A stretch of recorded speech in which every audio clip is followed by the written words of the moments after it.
called Pod. Fights for his life in a land of giants.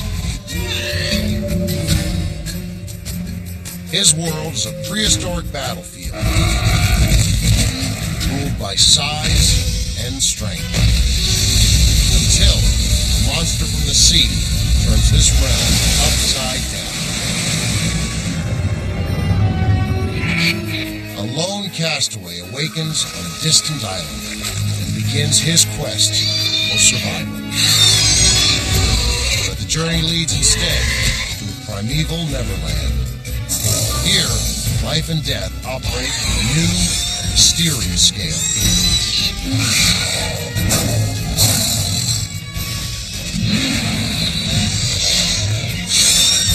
Pod is a prehistoric Gulliver, stranded in the kingdom of the small.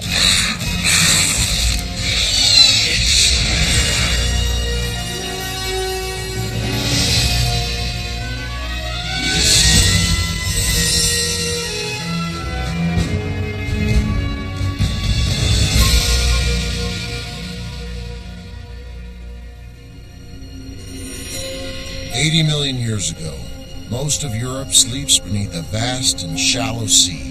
A matrix of volcanic islands occupies the region known today as Southern Europe. Dry land is hard to find, but there's plenty of beachfront to go around.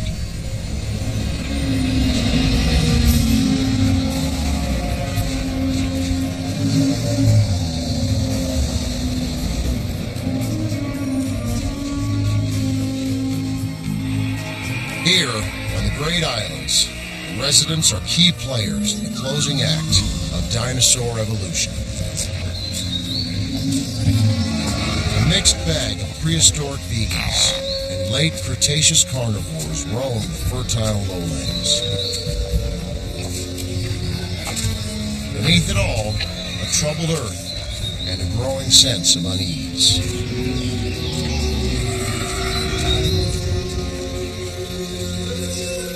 Within 24 hours, a single geophysical event will transform their world. But for now, it's business as usual for two radically opposed species. On the low end, a three-pack of agile, pint-sized carnivores barely 8 feet long. Towering above them, a skyline of titanosaurs, Europe's foremost vegetarians. At 5 tons, adults weigh roughly the same as a jumbo elephant. Consequently, they chew their brains with a certain nonchalance. But even titanosaurs put lunch on hold when meat-eaters loiter by the salad bar. Armed with a killing claw on the second toe and high-torque legs, this is Pyroraptor olympius, Pod for short. Pod's deal is not about size, it's about smarts. His brain-to-body ratio make him almost gifted by dinosaur standards.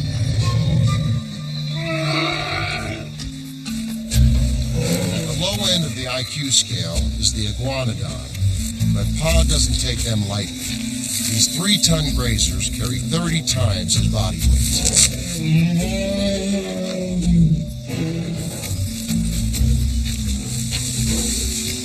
Iguanodons can change their default setting from lawnmower to tree trimmer using their large spiked thumb claws to harvest leaves. The dinosaurs can't identify the source of the low-frequency rumble, but they feel it 100%.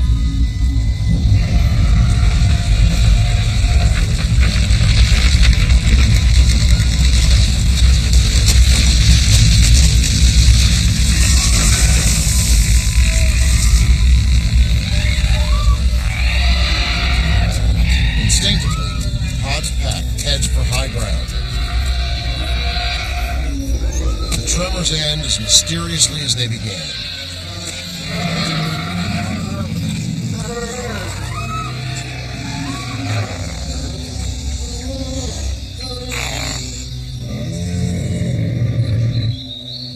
But no one's wired to stay afraid for too long. including Pod. He's turned his attention to a new, incoming sensation.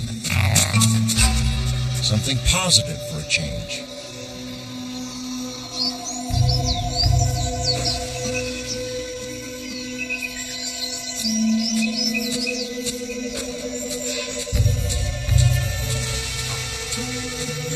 Pod follows his nose upwind to a dry riverbed about 60 yards from the rise. While his position here is totally exposed to competitors, the risk is outweighed by the prize. What's left of a small iguanodon, covered by a cloud of flies. The carcass reeks, but it's all his.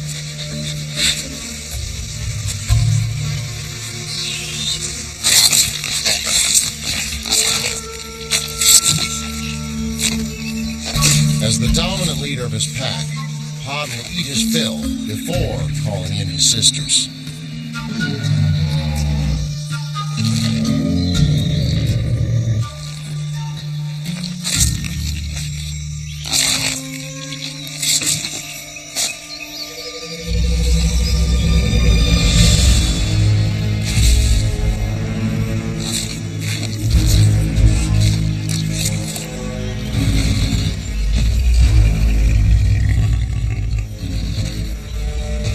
Dinosaurs are Southern Europe's dominant predators.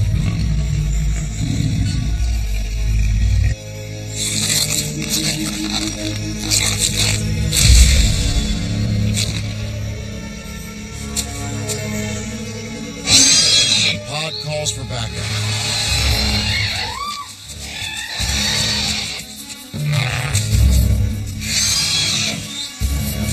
Engaging the enemy is futile, but raising the possibility might scare them off.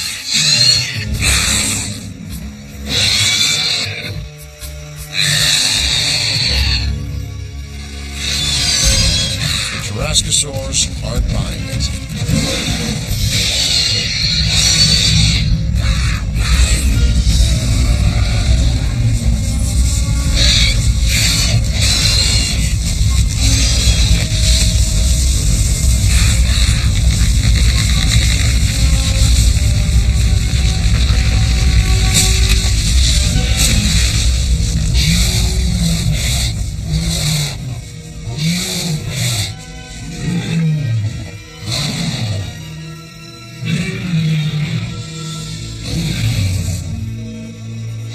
Gets a wake-up call.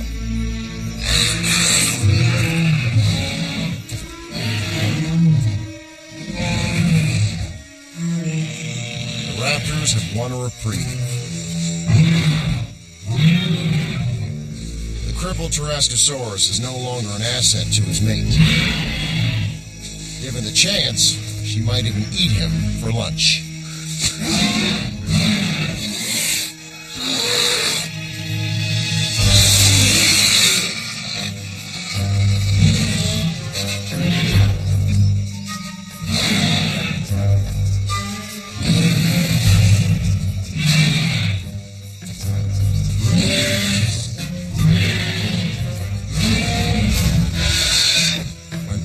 Sisters turn the tables. Standing Tarascosaurus retreats.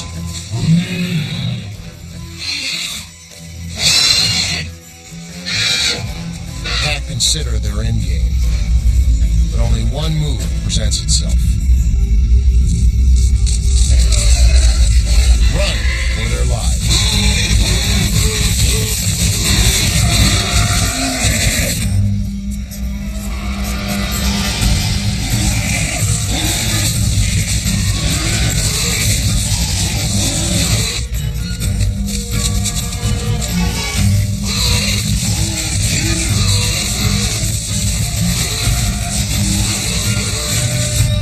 Stampede and the rumbling quakes of the earth seem to come from everywhere.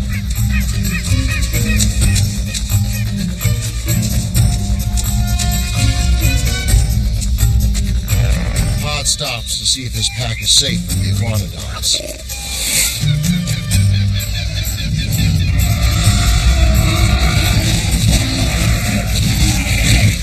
heat is far from over.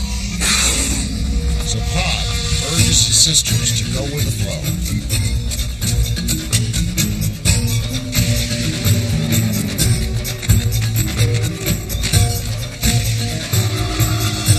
Volcanic tremors escalate the level of distress.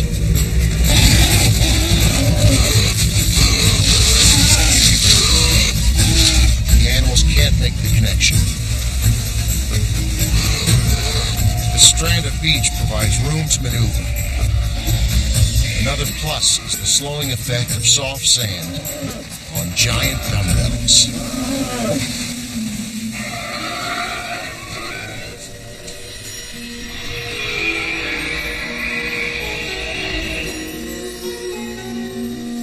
Pod and his sisters have come to this beach many times to scavenge for dead fish, but tonight is so different.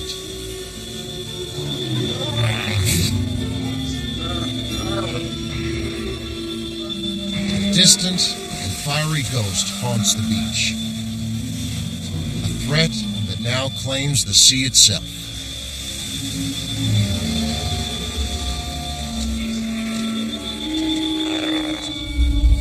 Far beneath the surface, two opposing crusts of the earth have reached a breaking point.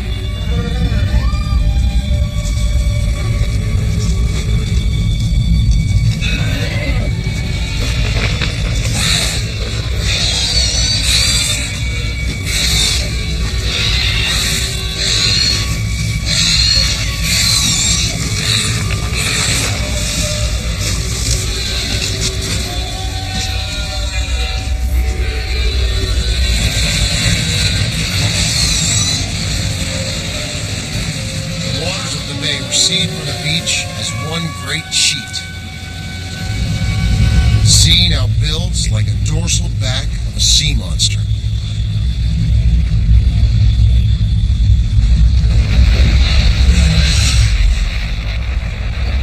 As a single towering beast, the water returns to the land.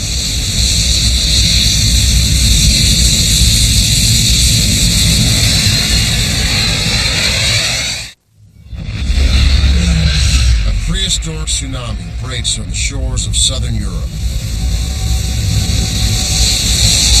Its arrival marked by a final cry of defiance.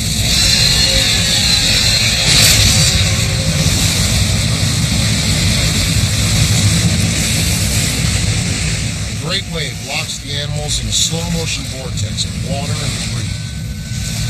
Only a few will escape the sleep that now swells their lungs.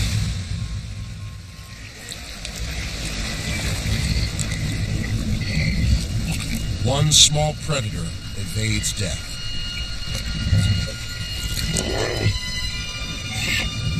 Pod awakens to an empty, confusing world. He clings to life on a drifting tree trunk. But he's not alone.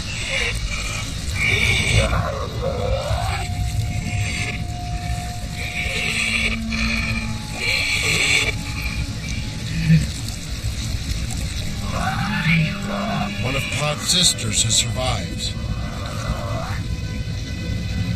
Joined by one of his kind, Pod is reassured that part of his pack still exists.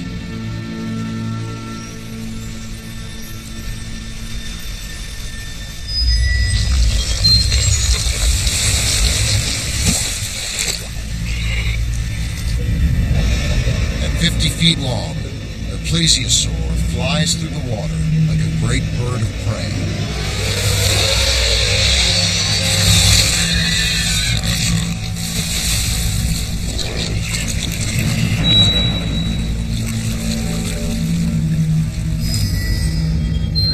Clenched in its jaws is all that remains of Pod's clan.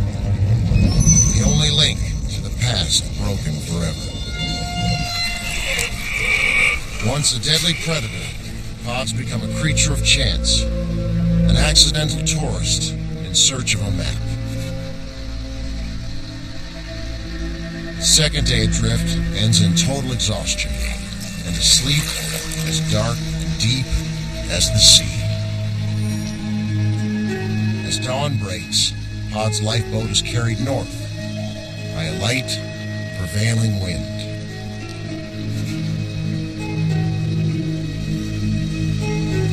But driven by the rising sun, the salt air and heat preys on Pod's last reserves of strength until night falls again.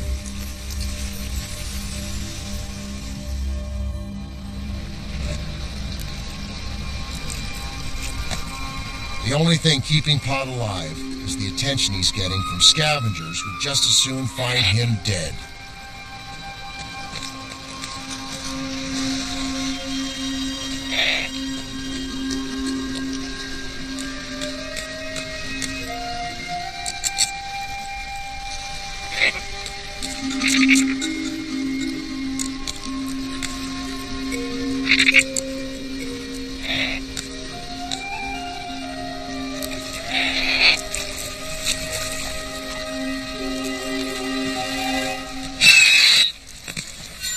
The Ichthyornis is a major pain, but his presence here is also a positive sign. Birds like these cannot survive entirely on the sea.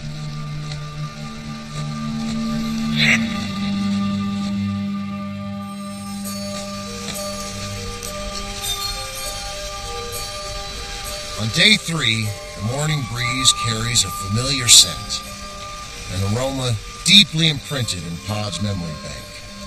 The sweet smell of dry land. But Pod is too weak to swim to shore.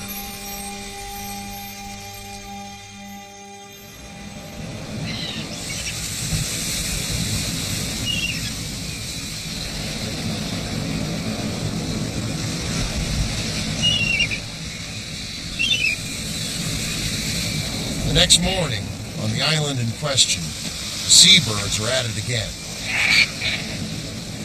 Something new on the beach.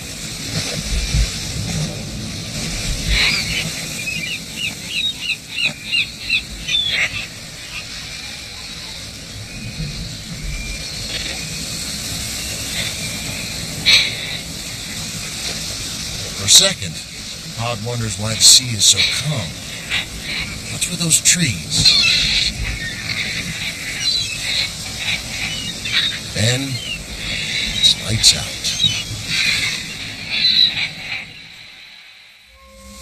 While he has no memory of what happened, Pod is washed ashore on the back of his log, and 24 hours later, he's still out cold. Curiosity once again overcomes the seabirds, and they're not the only ones.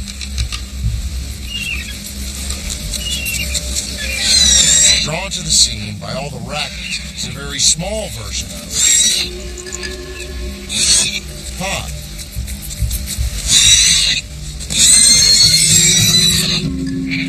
The birds are put on notice that this corpse is taken. The claim is backed up by 2 more associates.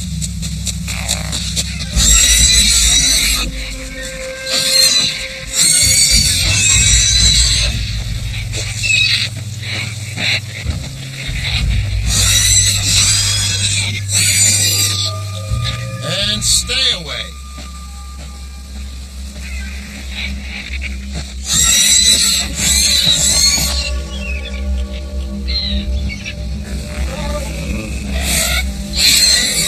Birds are pushovers. Terrestrial crocodiles are a whole new ballgame. Allodopasuchus, a long name for predators short on brains, but totally fearless in battle. The little raptors are about to be outclassed.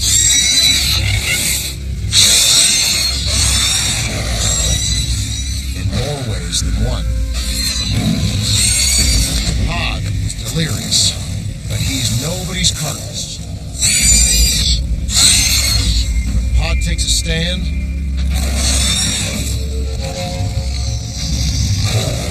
Crocs back down.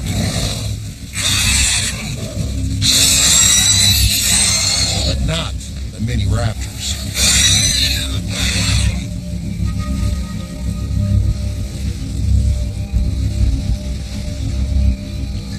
Pod's never seen such aggressive behavior from animals this size. For some unknown reason, they've never seen anything like Pod.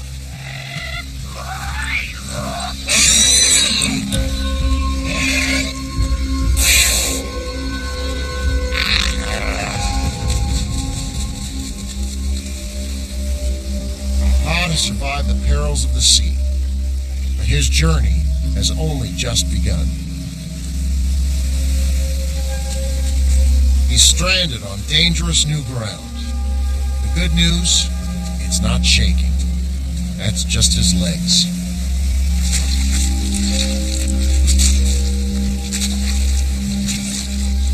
Half dead but determined, Pod will follow the trail of the local raptors. If he can keep on his feet, these islanders will lead him to a pack of his own kind. A second chance.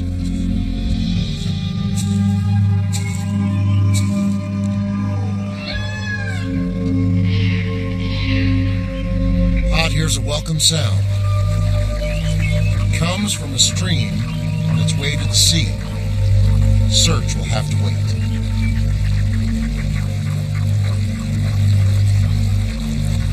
Pod hasn't had a drop of fresh water in days.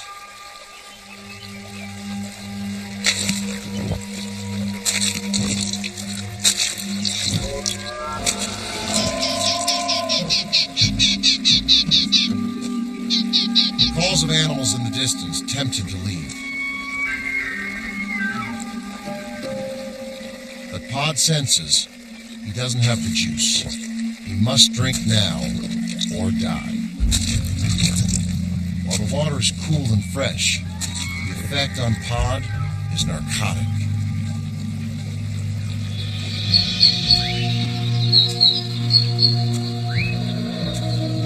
It's time to find a safe place to crash. At the base of a 10-story softwood, a hard day ends on a pillow of soft leaves.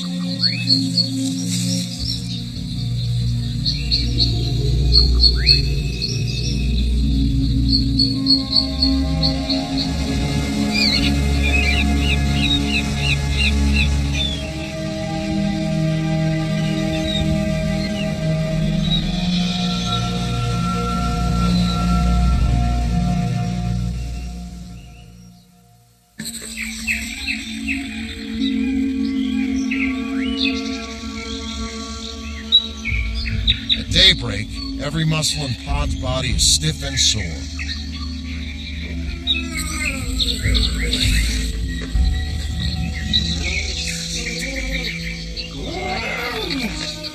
The thick crust of sea salt on Pod's skin and feathers demands attention.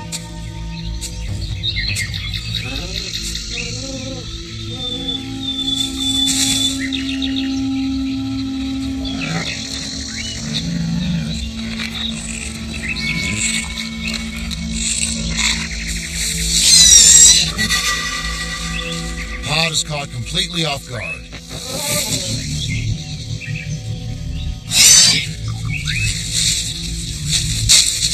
It's one of the raptors from the beach. How can a creature so small be so aggressive? Pod's gut tells him that a pack of hunters is planning the next move. 80 million years ago, southern Europe looked less like a continent and more like a chain of islands. The islands dotted a body of water called the Tethys Sea, yet the dinosaurs still managed to get around. How? Would you believe bridges and boats? During the age of dinosaurs, continental drift was reshaping the face of the planet. As the continents drifted, the animals went along for the ride. When one landmass collided with another, a land bridge formed, allowing dinosaurs to colonize new territory. Likewise, as continents drifted apart, members of the same species went their separate ways. The evidence? Relatives of Pteranodontosaurus are found on southern continents, but nowhere in the northern hemisphere, except in southern Europe. How were these and other dinosaurs able to island hop? Perhaps on natural rafts. Some Caribbean islands are populated by iguanas whose ancestors had to cross nearly 200 miles of water. The only transport? Rafts of vegetation. It seems improbable, but with enough time, say millions of years, the odds of even the unlikely occurring become almost a certainty. The mini raptors Pod has been tracking have found him instead. There's something about them.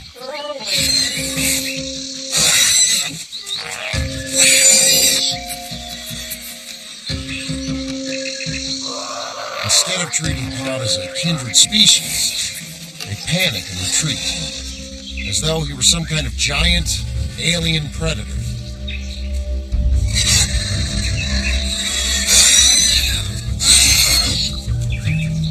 Pod senses the intruders might still lead him to a pack of his own kind and the promise of survival.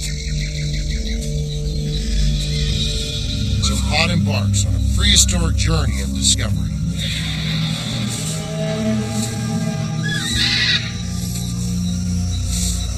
Yet, the more he explores this brave new world, the less he understands it.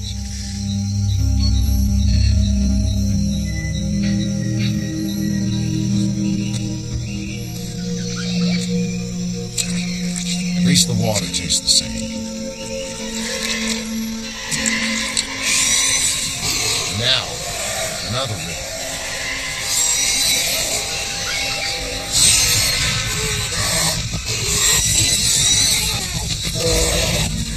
A herd of tiny iguanodons hunted down by the same mini raptors. While Pod's hunger is stupendous, he can't bring himself to join the hunt.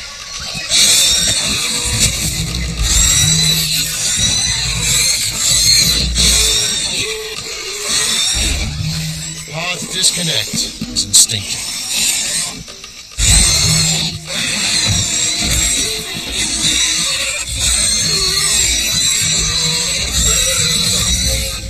While the size ratio between predator and prey is the same, the overall scale of these creatures compared to their surroundings is too small. Nothing in Pod's experience provides a clue. The creatures on this island can't be that different from the ones he grew up with. No way.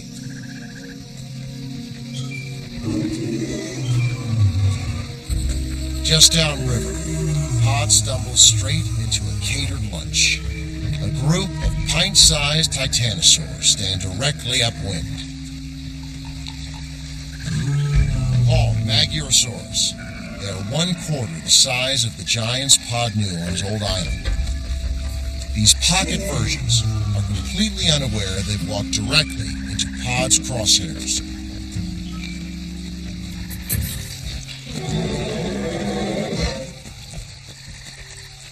Luckily for them, Pod's instinct to avoid their kind is too deeply ingrained.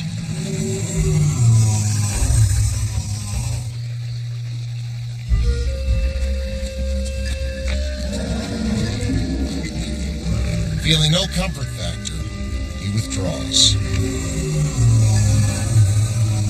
As an added precaution, Pod puts some daylight between himself and the odd-sized animals.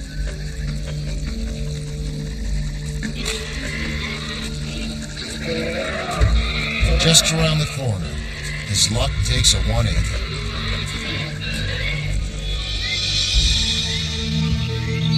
Broadcast down the walls of the river valley are the sounds of boundless opportunity.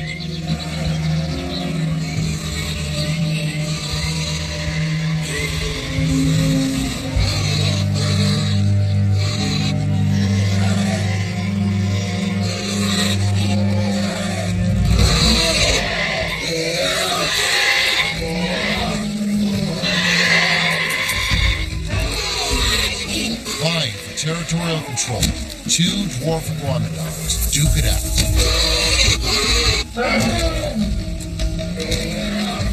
And the fight seems to be spinning out of control.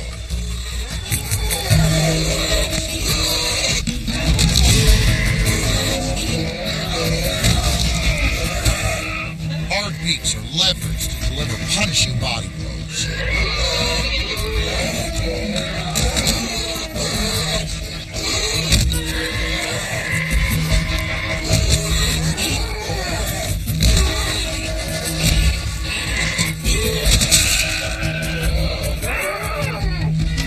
The invading male takes a serious hit from a sharp thumb spike.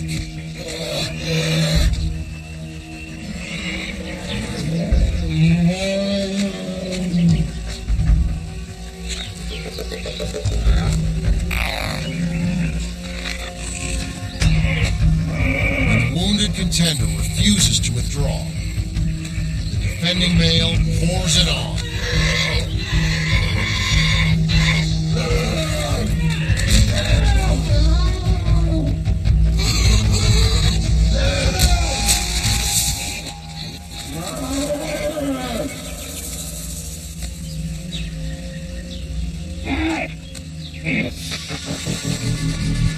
Pod is not the only predator drawn to this showdown. A hunting party of land crocodiles have waited for this moment.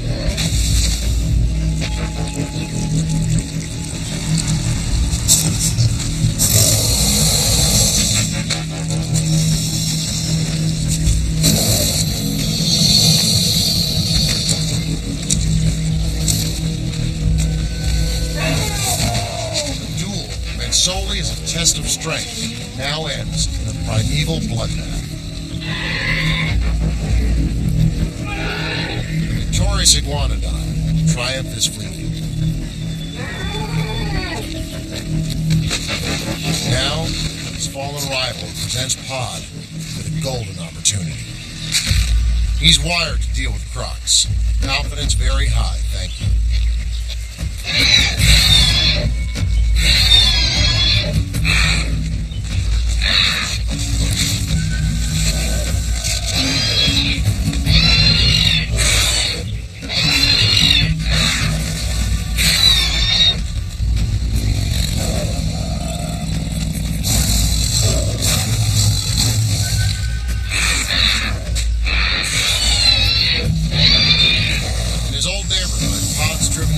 Off many a kill. This crew is no different.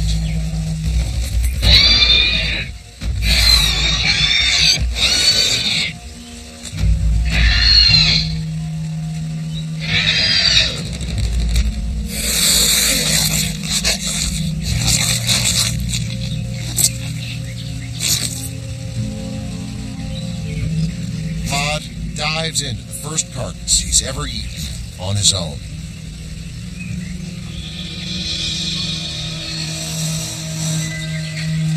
The siesta that follows provides the crocs another shot at the leftovers.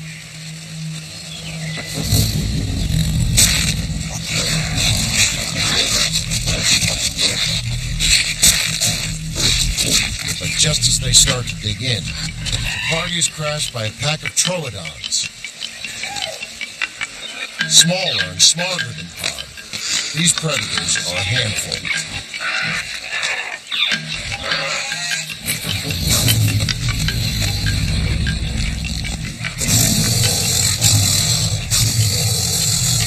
Crocodiles refuse to share the carcass.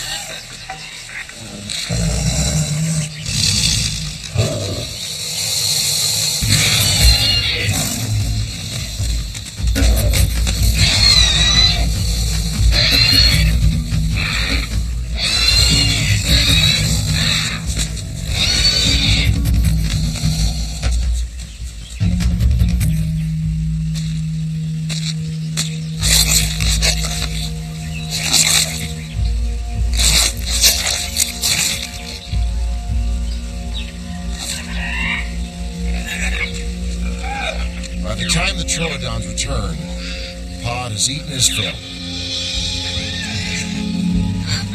The fresh meat has returned his strength, and he'll need every ounce of it for the new challenges that lie ahead.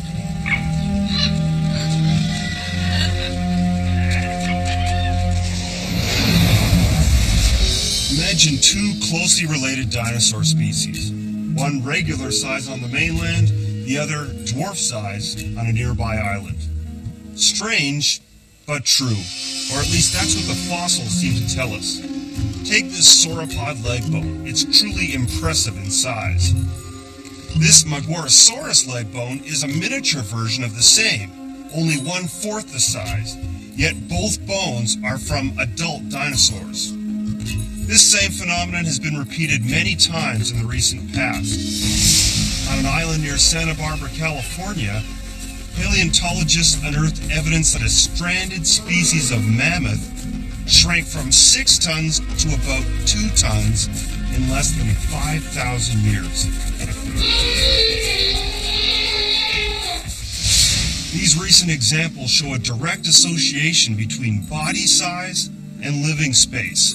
The greater the area, the larger the maximum body size, and vice versa. Whether mammals or dinosaurs, large-bodied animals marooned on islands tend to downsize over time. Why?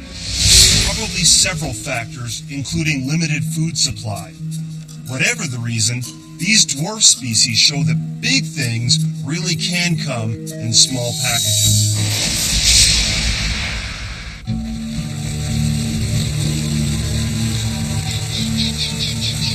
Like a river, evolution takes the path of least resistance as it flows through time and space. This concept is the key to the mystery that confronts Pod at every bend. While concepts are beyond Pod's abilities, his primal confusion over the size of the islanders is about to end.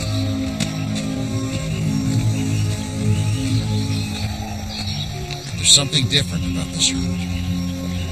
Pod sees creatures of the same kind together. Adults and juveniles walking side by side.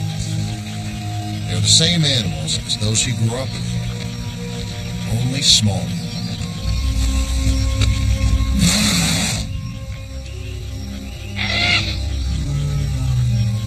Pod's landed in a prehistoric lily pit.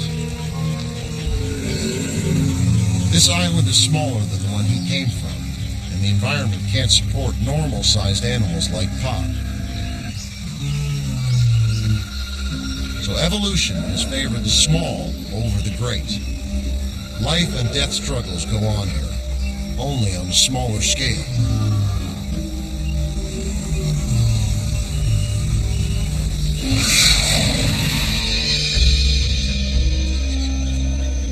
While Pod can't process the fine points, one thing is sadly clear.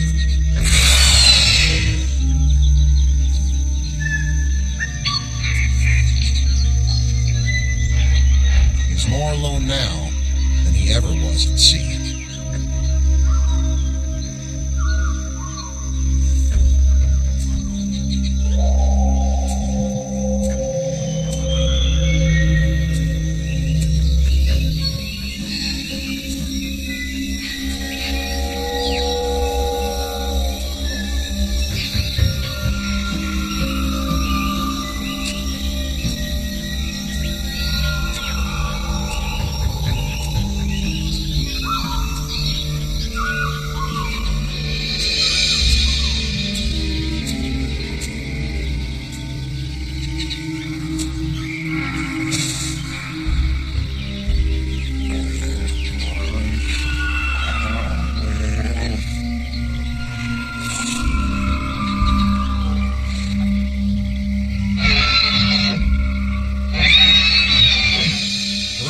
Strange island, animals of every sort remain in constant communication. But Pod's cries for companionship go unanswered. His calls fade like the sunset on this strange and lonely land.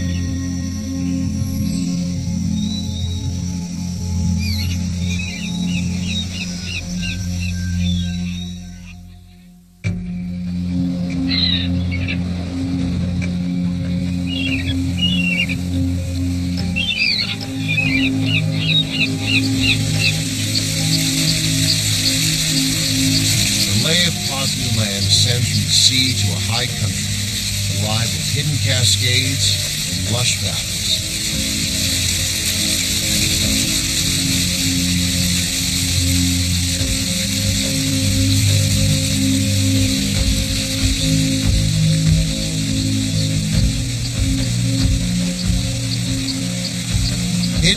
well may be the company Pod craves. Distant relatives of his own kind. Raptors willing to take a stranger into their group.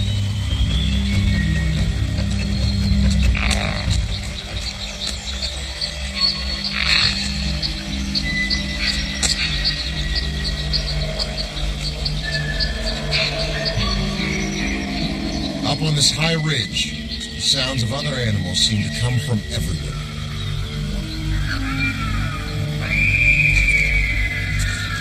Maybe a good shot from up here will travel well.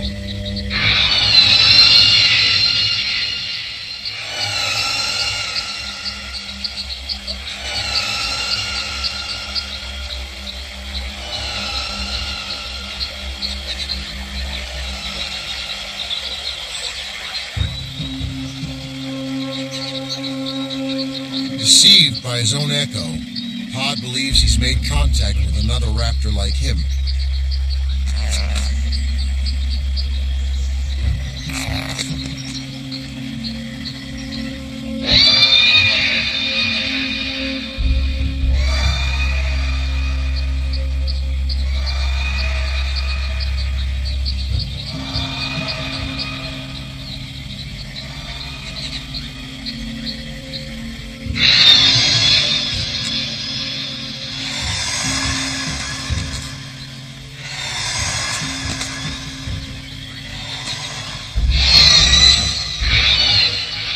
Pod's broadcast has not gone unheard.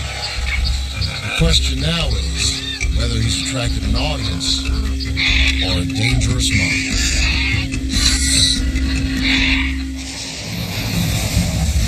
Pyroraptor is known only from a handful of bones, yet it is fully reconstructed here and with many bird-like features.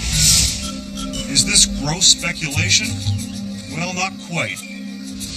We start by looking at specialized features common to two or more kinds of species. That evidence is then used to generate a branching diagram that gives us a best estimate of evolutionary relationships, a kind of biological family tree. The few bones we have of Pyroraptor share several specialized features with other small carnivorous dinosaurs like Velociraptor. Since Velociraptor is known from nearly complete skeletons, we can use this information to help reconstruct the missing pieces of Pyroraptor.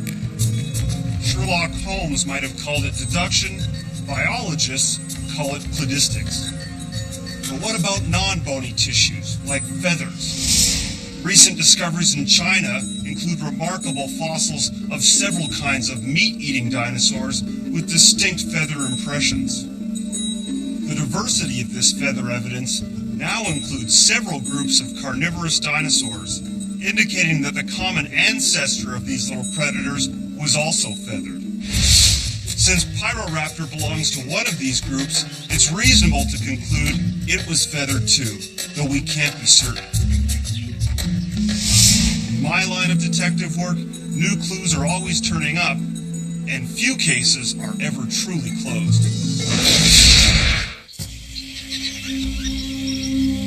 Pod's quest to find others of his species has ended in failure.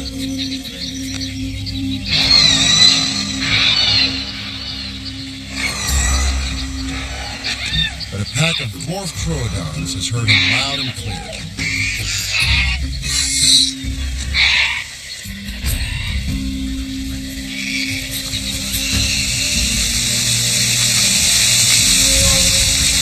Pod has reached a crossroads on his journey of discovery. Play it safe on the high ground, or climb back down to a world of uncertainty and risk.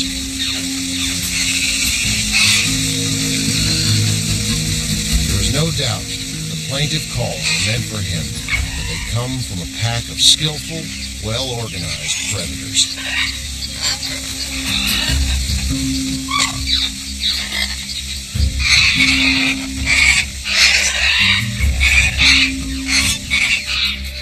Pod decides to go for broke.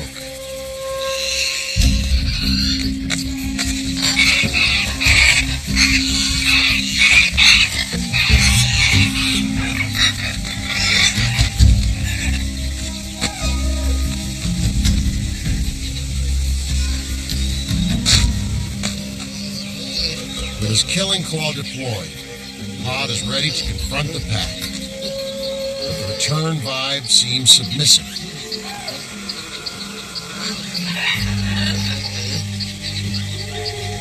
The first time on this island, he gets some genuine respect.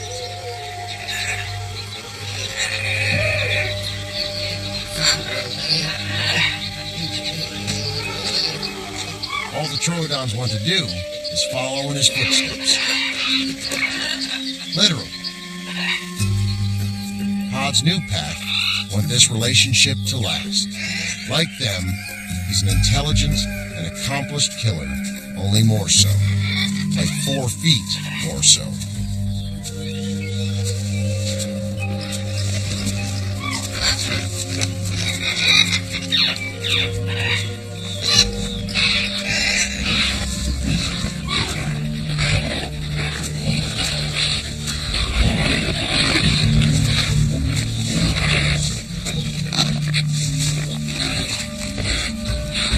Dinosaur's been taken down by Pod's old nemesis. Throughout his life, Pod has had to sidestep the Tyrannosaurus. The only thing they had going was their size. That was then, and this is now.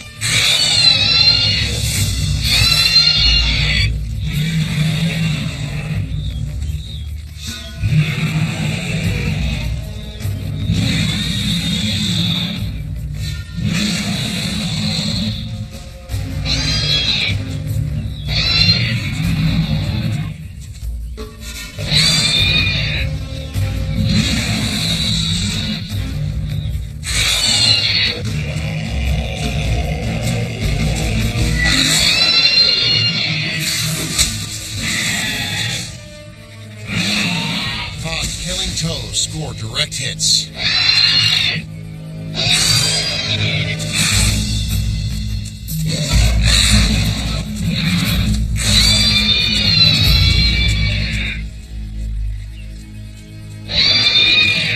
Pod has laid down the new law.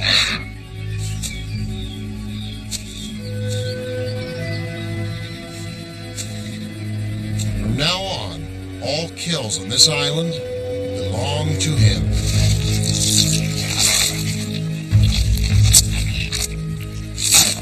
Pod's victory has confirmed the highest expectations of the Troodons. In return for their acceptance, Pod will share the spoils of his new empire.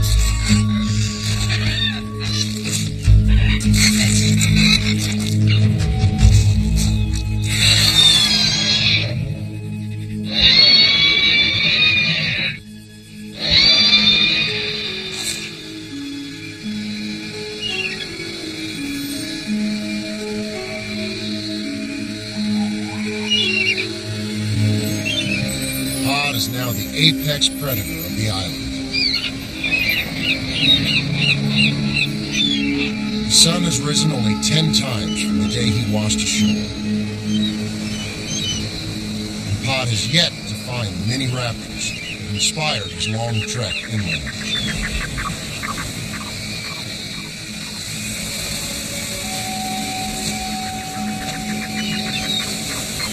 His island wanderings have returned him the spot where his journey began.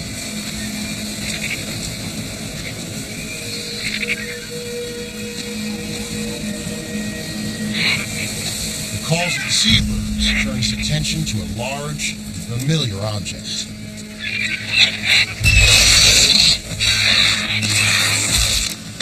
The ark that saved his life. The log still carries the scent of another life. A world Pod will never see again. Exiled from the realm of giants, Pod now rules an island of dwarfs.